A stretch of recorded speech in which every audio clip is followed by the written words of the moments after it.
ज्या कारणाने आपण पहाडीला जातो आणि पहाडीच्या नगरद्वाराचं दर्शन घेऊन येतो, त्यात मुख्य म्हणजे आतावर एक गाजलेलं स्थळ श्रावण शेषाचं आहे.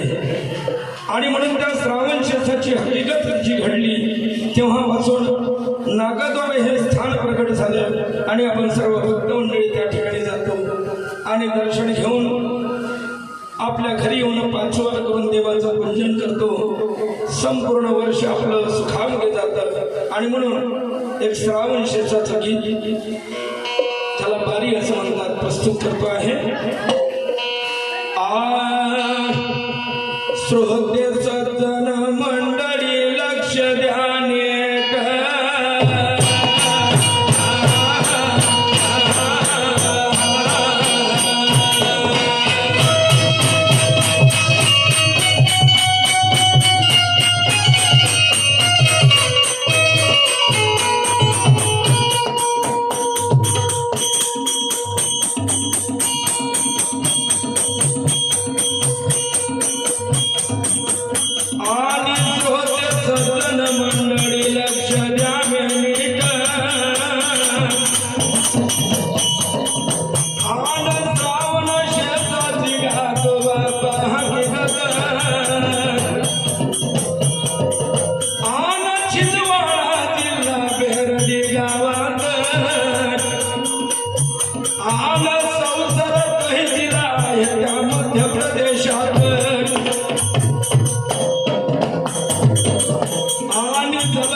मध्य प्रदेशात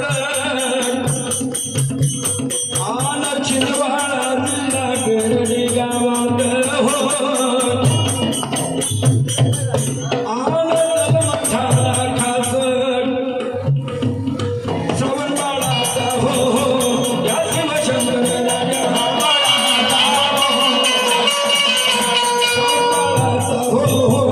या शिवशंकर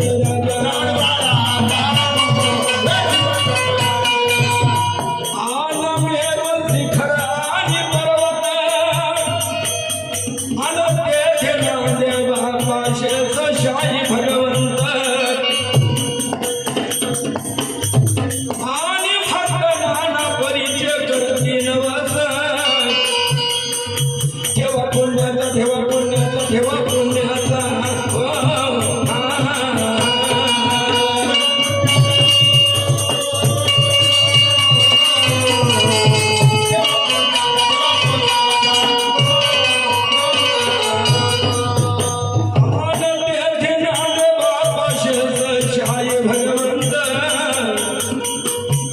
आणि भक्त नाना परिचय करती नवस.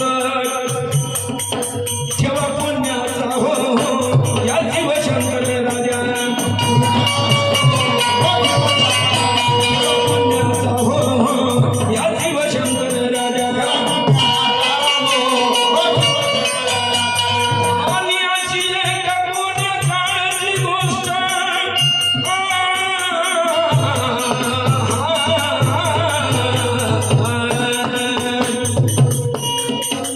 आणि अशी एक पुण्य काळाची गोष्ट अन मैनाबाई आणि हाय बताव गेले त्या पहाडीच. आणि पुत्रासाठी नवस केला त्या नागद्वारास. आणि पुढे विस्ताराने ऐकावे इतिहास. मैनाबाईचा मैनाबाईचा मैनाबाईचा